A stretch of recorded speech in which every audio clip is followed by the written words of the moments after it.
December 10, 2023 அப்ப யுவன் சங்கர் ராஜா அவரோட இன்ஸ்டால ஒரு போஸ்ட் ஒன்னு போட்டாரு. சோ அந்த போஸ்ட் போட்ட எக்ஸாக்டான கரெக்டான லொகேஷன் வந்து பாத்தீங்கன்னா இதுதான். இப்ப அது மேட் இல்ல, இப்ப நீங்க பாத்துட்டு இருக்கீங்க பாத்தீங்களா, இதுதான் எங்க ஏரியா வெட்டுவாங்கனி பீச். இப்ப இந்த பீச்ல பாத்துட்டு இருக்கீங்களா ரோடு, இது வந்து சரியா பராமரிக்கல. பட் இருந்தாலும் வந்து பாத்தீங்கன்னா இது எனக்கு ஒரு எவர்கிரீன் பீச் தான் சொல்லணும். அண்ட் யுவன் அவரோட இன்ஸ்டா போஸ்ட் போட்ட அந்த ஸ்பாட்ல இருந்து கொஞ்சம் தூரம் நடந்தா சுரேஷ் சார் நடிச்ச அந்த சிங்கம் படத்துல வரக்கூடிய ஒரு ஐகானிக் சீன் வரும் பாத்தீங்களா, அந்த சீன் எடுத்து அந்த ஸ்பாட்டுக்கு போய் சேர்ந்துடலாம். அது மட்டும் இல்லாம அந்த ஸ்பாட்ல வந்து பாத்தீங்கன்னா இப்ப ரீசெண்டா வந்த டாக்டர் படத்துல வரக்கூடிய ஒரு ஃபேமஸான சீன் வந்து இங்க தான் எடுத்தாங்க. தென் இந்த வெட்டுவாங்கனி பீச்சோட என்ட்ரியில லெஃப்ட் ஹேண்ட் சைடுல ஒரு டெட் எண்ட் ஒன்னு இருக்கும். அந்த டெட் எண்ட் போனீங்கன்னா பூலகன் ஹோட்டலோட பேக் சைடு என்ட்ரி இருக்கும். எனக்கு இப்போ வரைக்கும் நல்ல ஞாபகம் இருக்கு. நான் 6th படிக்கும் போது இந்த ஹோட்டல் பக்கத்துல பாலகிருஷ்ணா படத்துக்காக ஒரு பெரிய குப்பத்துக்கான ஒரு செட் ஒன்னு போட்டாங்க. அந்த தெலுங்கு படம் பேர் கூட மகாரதி. இப்பதான் ரீசெண்டா சர்ச் பண்ணி பார்த்தேன். அந்த செட்டு பக்கத்துல ஆக்டர் ஸ்னேகா அவங்க தங்குற ஹாஸ்டலா நான் இப்ப நிக்கிறேன் பாத்தீங்களா, இந்த ப்ளூ லகான் பேக் சைடு தான் காமிச்சிருப்பாங்க. சின்ன வயசுல நான் ஸ்கூல்லாம் முடிஞ்சதுக்கு அப்புறம் இந்த செட்டை வந்து விசிட் பண்ணுவேன். முக்கியமா இந்த செட்ல வந்து லைட் ஹவுஸ் எனக்கு ரொம்ப பிடிக்கும். சோ நீங்க நம்ம வெட்டுவாங்கனி பீச்சுக்கு வந்து வந்திருக்கீங்களா? அப்படி வந்திருக்கீங்கன்னா கமெண்ட் பண்ணுங்க. இந்த வீடியோ உங்களுக்கு பிடிச்சா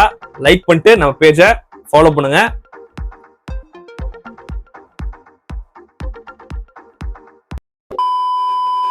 மற்ற ஏரியாவை பத்தி பேச யார் யாரோ இருக்காங்க, ஆனா நம்ம ஏரியாவை பத்தி நம்ம தானே பேசியானோம்.